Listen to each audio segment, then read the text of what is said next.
Welcome to today's conversation, where we explore the impact of the dual pandemics while we anchor in on the power of our communities rising together.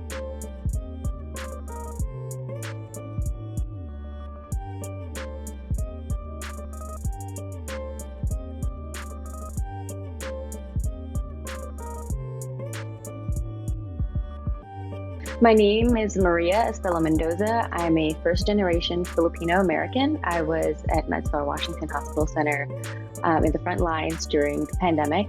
Now I'm a traveling nurse, and I still work in the ERs in Washington, D.C., and Maryland. My name is Jonathan Christian Fernandez. I'm calling in from Los Angeles, California.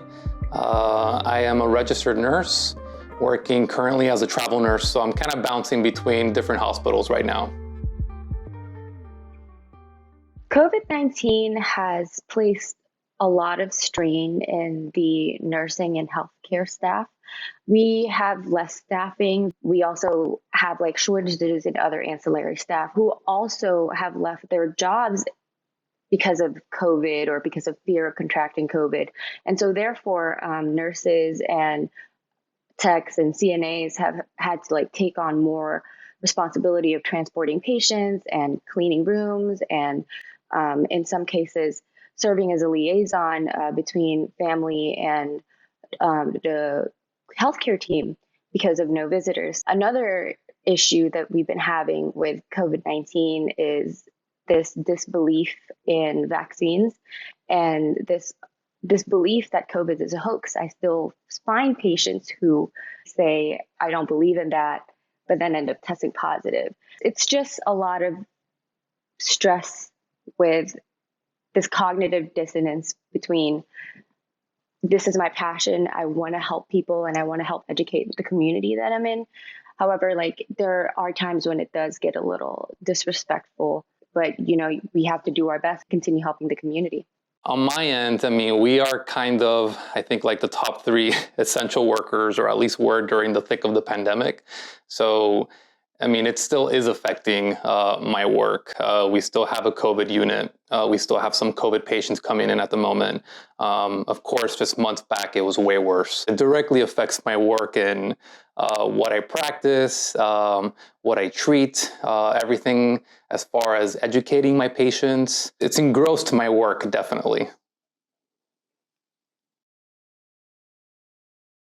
In my experience from 2020 till now, there has definitely been a shift. In the beginning of the pandemic, we were all getting hailed as heroes. But I guess around the end of 2020 and the beginning of 2021 last year, once vaccines started rolling out, and this fear of the vaccines, and for most people, COVID does it's a disease in which you just stay at home, feel better.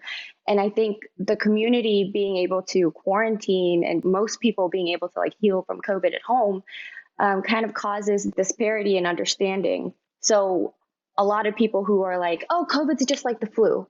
You get home, you get flu-like symptoms and you get better. I don't get the flu vaccine anyways. But they don't see the other side of it, which is people with comorbidities, people with heart failure, kidney disease, who are more immunocompromised and are more likely to get really critically sick, who need to get intubations and who never come off the breathing tube. So they don't see how many people we've gotten to do CPR on and put in body bags and morgues filling up. They don't see that side of it. So to them, it's COVID is a hoax. Why are we so scared of it? And so because of that, there was this shift between 2020 and 2021 between healthcare heroes to healthcare hoax. And it's definitely been a roller coaster almost. A little before COVID, I think we considered essential workers to be construction, people that were working on buildings, highways, definitely doctors. I think during the pandemic, I think nurses were always, in the front lines, but I guess everyone else that was also essential had to stay back home.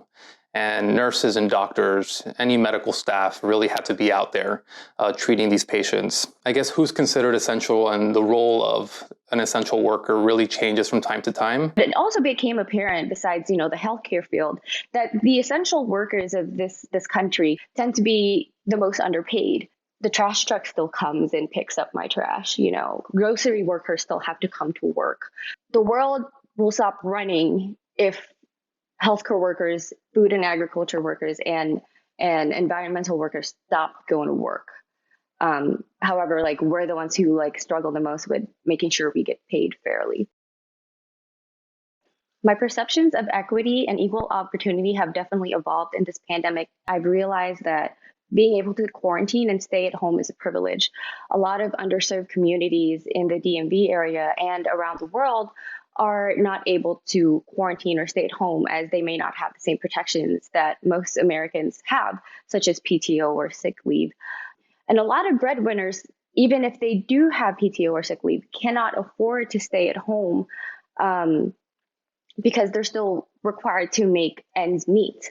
I have the privilege of having healthcare, of being able to come in and having the knowledge of how EMTALA works, having the knowledge of, if I get sick, I need to go to the emergency room rather than waiting it out. Definitely brought to my attention how much disparity there is when it comes to healthcare. Ethnicity has affected my career. During these pandemics, I believe that we still will get a specific ethnicity group of people coming in. And in our pandemic, during the beginning of it, it was definitely the Latino community. Again, because they mostly live with their families, so they all got infected around the same time. It was very scary when there would be a Latino patient that just didn't have access to language services. Sometimes I'd be the only Latino nurse. And this was my case here in Los Angeles.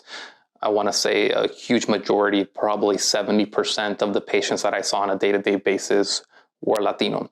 The fact that families couldn't be there involved with the patient in the room and helping them with the coping and helping them with just explaining a simple procedure to them, it just brought a lot of fear in this community, especially. Race, ethnicity, and gender continues to affect me in my career. It's crazy to think that despite nursing being a woman-dominated field, there still exists a disparity in nursing wages between men and women. I found this article from the nursejournal.org that says that men report making an average of $7,300 more than women as RNs. I don't know why that disparity still exists. Also, not to mention, there are definitely patients who are not pleasant. I come into contact with patients who may be racist, sexist. One time I was taking care of a young woman. She was kicking at me, punching at me. You went back. And I was at the end of the day, I still have to step back and make sure I still take care of her and give her the best care possible and not let my feelings of being hurt and being discriminated against affect her health and her care.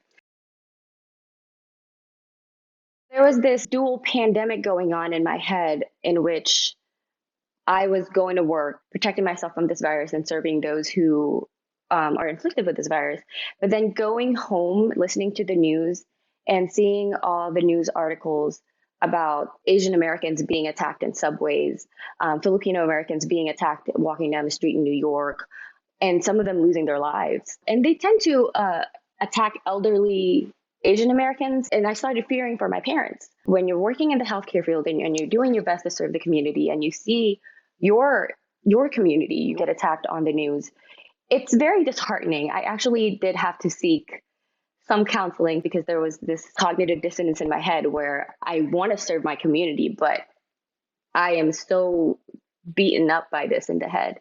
Definitely have shed a few tears about that. Everybody was going through their own personal war during the pandemic. Nurses and doctors were going through specifically battling COVID and seeing all this death. It was something that deeply affected me, mostly as a medical professional, because we come from a line of, we want to follow what the CDC recommends, and we're seeing all of this death happening right at the front lines, and we're trying to educate the public as much as we can without showcasing too much of what's happening within our walls. It was very hard for me to think of anything else. But I know for people that were staying home and indoors, what the social media and what the news were showcasing, it just completely brought them to, I guess, a standstill with, we really have to pay attention to what's going on here. For me, it was a little difficult. Of course, you're supporting your community in this fight, but at the same time, as a medical professional, it did bring another wave of patients to our front lines. You would see the war happening outside within the people, and then everybody would come to our door, and we kind of just had to treat everybody the same. And it was definitely two pandemics happening at the same time.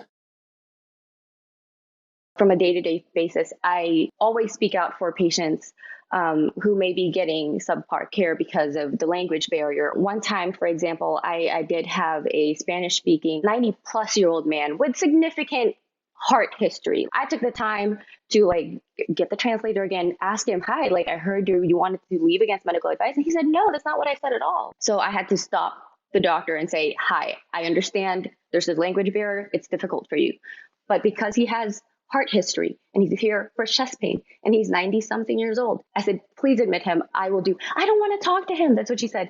That's fine. I'll talk to him. I'll do everything. Put the orders in. We'll admit him, but he needs to stay. So those are definitely times where I've had to speak up for patients.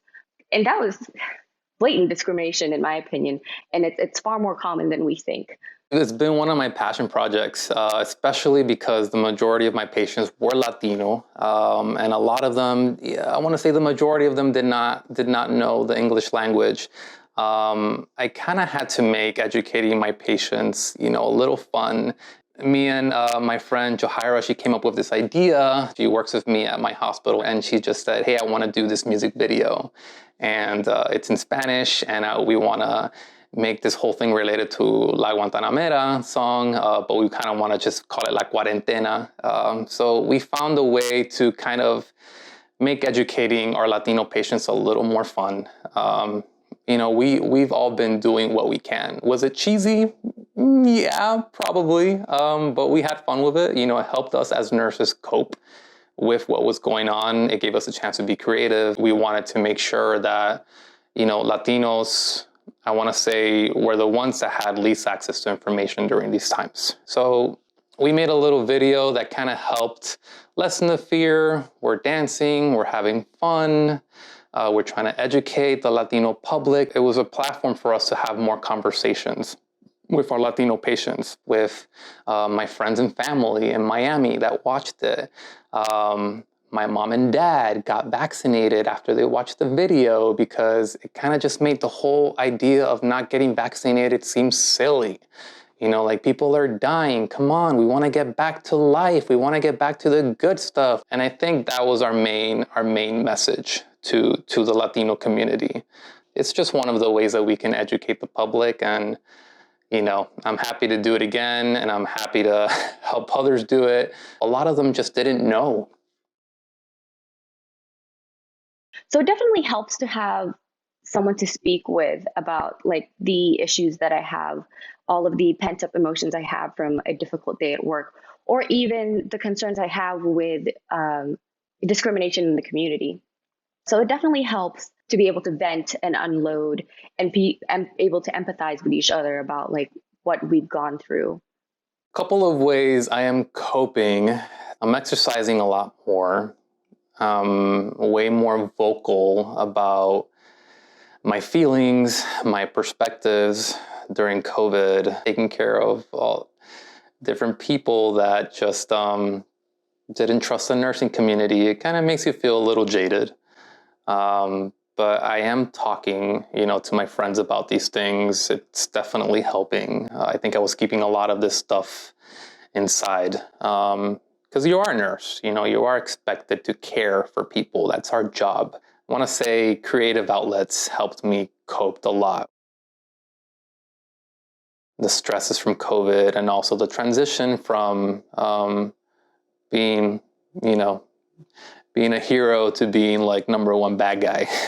It's not what I signed up for, but I mean, who signs up for a pandemic? I follow medicine, I follow science, I believe in STEM, and that's just how it's gonna be. And if this is what it's gonna be like during the next pandemic, I'm not sure I'm gonna be your nurse. And thankfully, I got into the field and I found the department that I'm most passionate about, which is emergency medicine. I love it. I wouldn't trade it for the world.